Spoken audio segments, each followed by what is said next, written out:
with another music discussion video, ranking some albums and whatnot. Following up from last week's Metallica video with the one and only Daft Punk, probably one of the biggest EDM artists in the world, house music, techno, whatever you want to call them. For starters, to get into it, a little bit of history of what I am familiar with them. I pretty much knew this whole catalog going into it, aside from the Tron Legacy soundtrack, which I am including in this ranking, mainly because, kind of like the Nirvana, ranking that I did, Daft Punk only has 4 real studio albums, so I wanted to make it a 5th one with the Tron soundtrack. I know a lot of other people include it too, so just wanted to make sure that was clear. To me, it does feel like a full album. It's definitely long enough, has enough original material. But anyway, so I discovered Daft Punk from a friend of mine back in middle school, and the first song he ever showed me was Harder, Better, Faster, Stronger, which I'm not sure how we found out about this. I know the movie for that album came out on Toonami, but I don't remember seeing that back when I was a kid. I think that went over my head.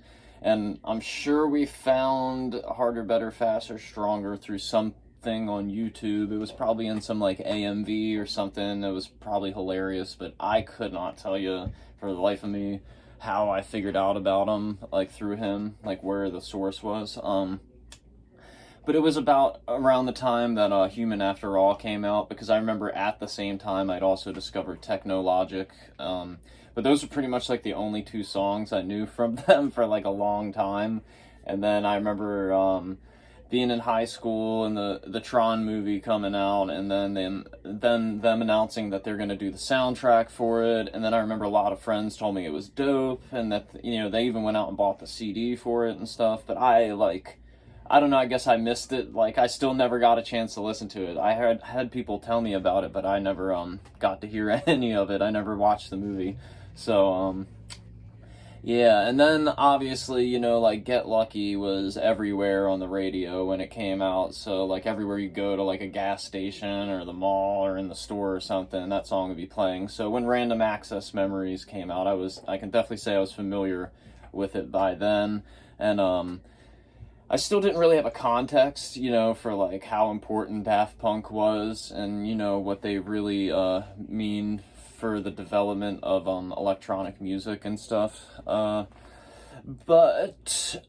it didn't take long after Random Access Memories. I think I had this period where I was just trying to discover if I liked other kind of music genres, outside of hard rock and heavy metal and grunge and alt rock and stuff. And I just remember being I remember that Daft Punk group, with Harder, Better, Faster, Stronger and stuff. I was I kind of want to get into them. So then it was around 2015 when I started doing this, and just watch the whole Interstellar 5555 movie with Discovery on it, because I had read about that and was seemed pretty interested in it, and I was I better give that a chance. And that just completely blew my mind watching that.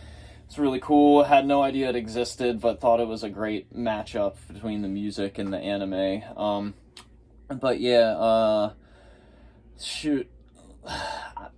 Basically, that was my deep dive into Daft Punk. My love for them from there was Discovery. As soon as I saw that, I was I gotta get this album. So then I got it, and I physically own it on CD, and just kind of delved deeper into their catalog, and we'll get to talking about those albums now, how I feel about all of them. But yeah, basically I've always loved them. They've always kind of been an influence in the background of my music, mainly because I just love all the synth sounds that they use, and how the majority of their music is 100% synth and sample based. It's so cool that they were able to pull that off and make some legit songs out of it.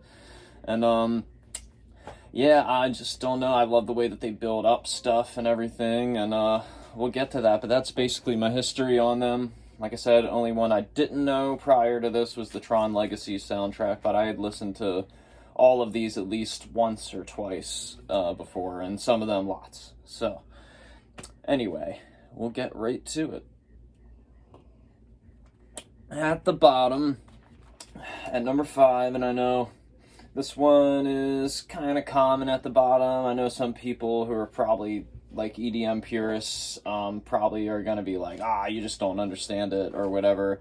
Which I should get into this too, that I am not like huge on EDM and electronic music. I probably just like the mainstream artists for like diehard fans. But, you know, it is a genre I'm pretty interested in, and I do think I understand all of the genres and subgenres in it to a rudimentary degree. I know that Daft Punk is just merely brushing the surface of like house music and French house and what have you. But yeah, I mean, it was just a starter for me. It's just dipping my toes into this. First EDM band, group, or duo on the channel. So here we go. At the bottom is Homework with 1.5 out of 5 stars. For its time, I can definitely see why this was such a big deal for electronic music. Also, how it's such a fundamental album in laying the groundwork for what house music is. The album is in such high fidelity, no pun intended, that it was bound to define a standard of how the elements of a house track should sound in the mix. The quality of the mixing in general is enough for me to see how this would have stood out amongst the rest at the late 90s raves.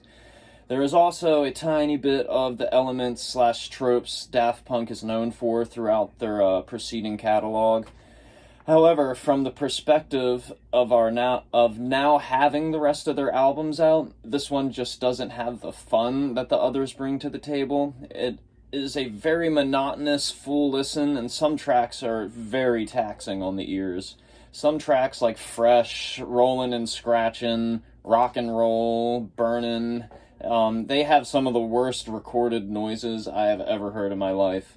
You really have to like disassociate to vibe with the rest of the beat on those. And that's the thing with those tracks. The other parts on them are fine, and maybe at times a good bass or drum groove starts happening, only for these like grating, annoying sounds to ruin it. All is not lost though, as a few tracks like Around the World, High Fidelity, Oh Yeah, Indo Silver Club, and Alive bring slight glimpses of Daft Punk's bright future ahead. They are the only ones that are even close to being able to vibe with, though. Like, if robots did become sentient and had their own music they developed and enjoyed, I would definitely believe you if you told me that this is what it was. It's like their whole discography is them slowly becoming closer to human, and this first record is pure robotic. Interesting to go back to as a stamp on this era, but like I said, it's very taxing to actually enjoy fully. It's just, like, there's some things in it that are so high-pitched and screechy, and they just repeat through the whole song, and the song just doesn't build and go anywhere, if you can even call them songs. I mean, they're just tracks. They're just like dance grooves, but man, some of them are just like noise.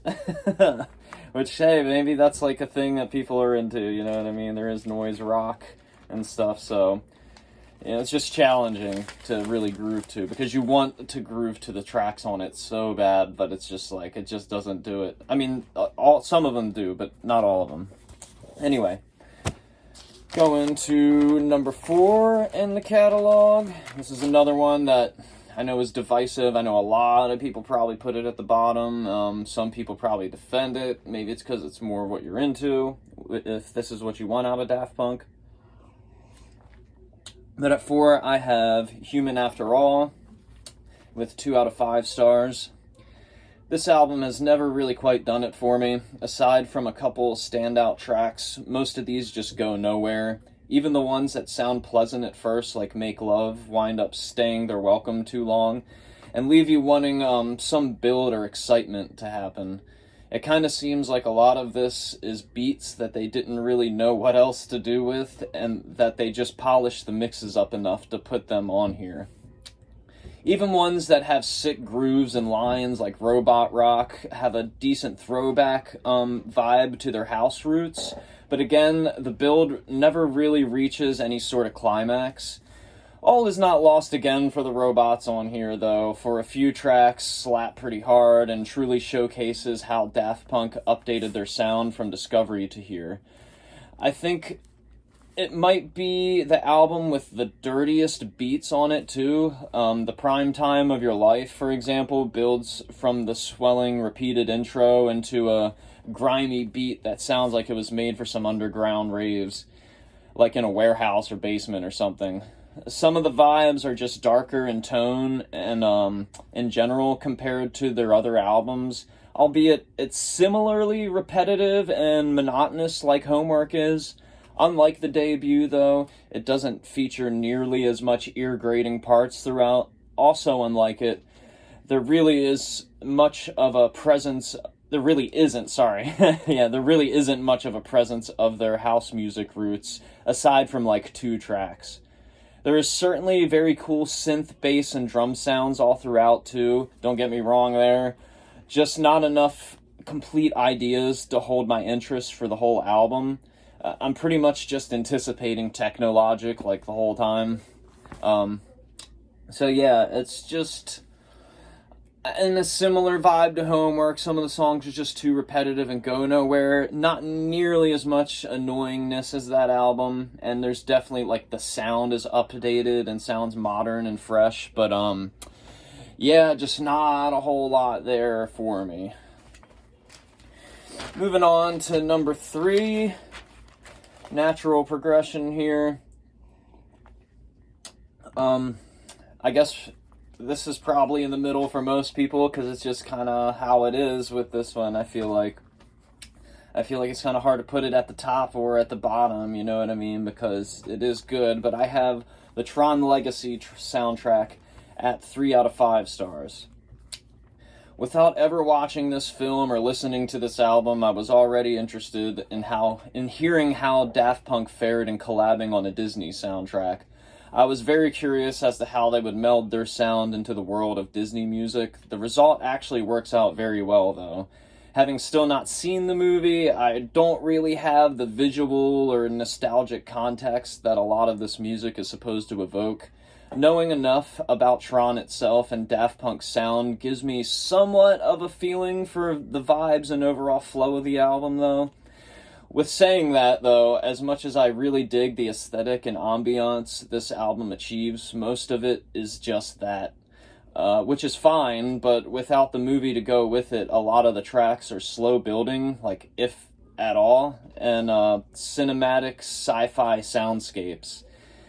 The only element of Daft Punk's stamp on it is when they layer tracks throughout some of these builds that they have. There is mostly no beats or grooves that bring this into EDM fashion, though. That is aside from a few really cool sounding pieces. Derezzed has to be my favorite of them, but unfortunately, it's such a short minute and 45 seconds. It's so cool when it's on, though. It's crazy. It gets into some, like, glitch territory. End of Line and Tron Legacy, end title, the credits song are also bops and truly showcase the way that these two musical worlds seem to coalesce into something unique. Aside from those, though, it's kind of like you're listening to a movie and not watching it the whole time. It's very pleasant, intriguing, and mixed to perfection, and beyond that, there really isn't much to bring you back. It gets a little sleepy and pretty much just a novelty soundtrack record, and that's it.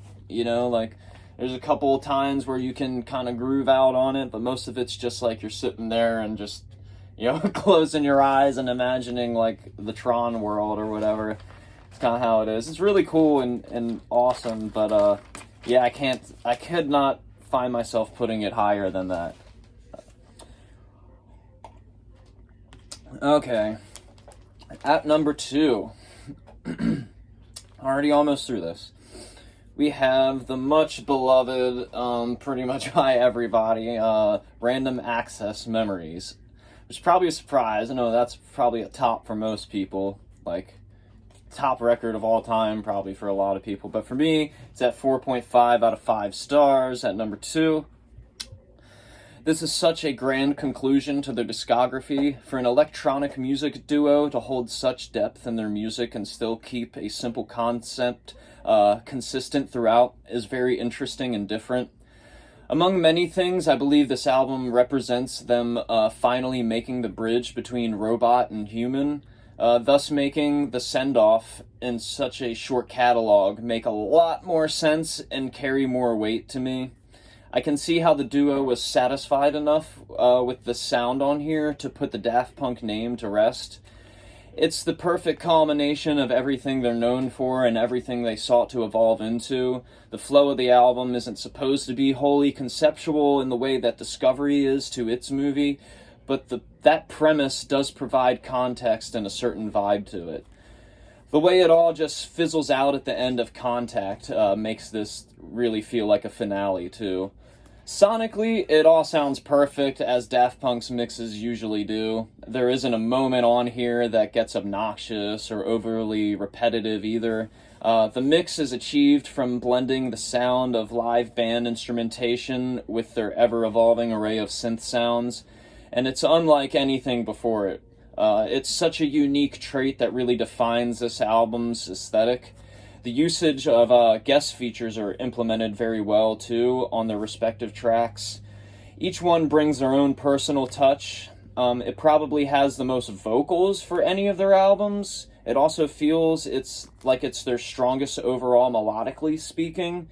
The only thing that holds it back from being my favorite is that a lot of the tracks just don't go as hard as I want them to. They kind of just chill out, like, a lot of the time.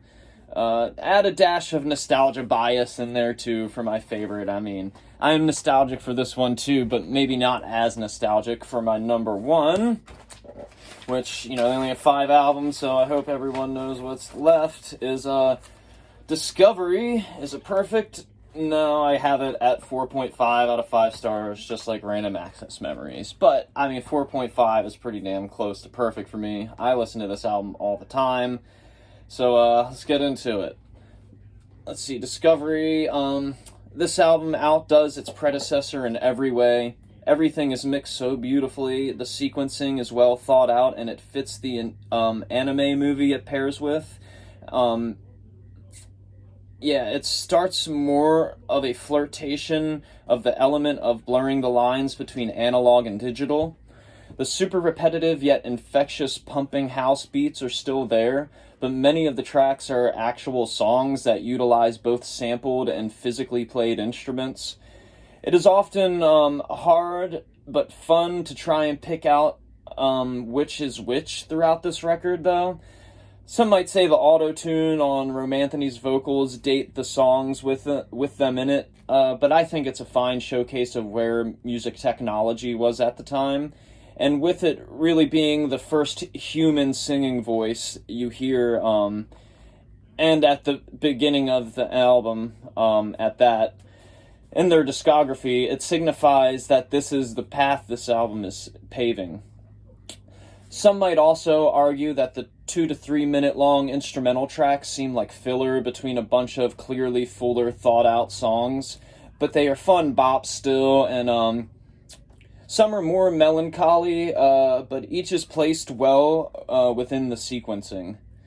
Also, like I said, each moment of this album fits the scenes of the movie it's tied to so well that it really feels strong in that way. A lot of the songs feature some of my favorite synth lines, solos, and sounds, period, of all time, too. Oh, Lord, where am I at? So those moments are really a joy for me. Sorry. It's really an album that is a ride through a bunch of emotions, but an enjoyable, infectious groove the whole time. Some of the most impressive sounding production in EDM and a masterclass in sampling and experimentation, for real. What else can you say about the album? Really Daft Punk's influence, that they have in general, they're so talked about and so loved by many, so sure it's no surprise that any of these are where they are. Unless, the really repetitive electronic music thing is your thing, it's just hard for me to, get into unless I'm like at a place that's playing that stuff. You know what I mean? When I'm just sitting by myself and listening to it bump in my face like that, you know, it's harder to get in the vibe that you're supposed to be in for it. But that's not true for all of their music, for sure. Like, they've got such a wide array of sounds that they do in their short time. You know, and with that, you know, I just have to say it sucks that they're done. I definitely can live with the output that they have, and I'm satisfied with it. But yeah, I'm a huge fan. I was definitely looking forward to where they were going into the future, and it just sucks that that's not going to happen. But, you know, you got to respect the artist and their work, and this is definitely a case of that. You know, they're free to do whatever they want with their career, and they've made plenty of success in the time that they were active. So, that's enough from me on it. Hope you enjoyed my ranking. Please leave your lists below in the comments. Love to hear what you think about it. And I will see you in the top 10 songs video tomorrow. So, thank you. Have a great day. Be safe out there. Peace and love.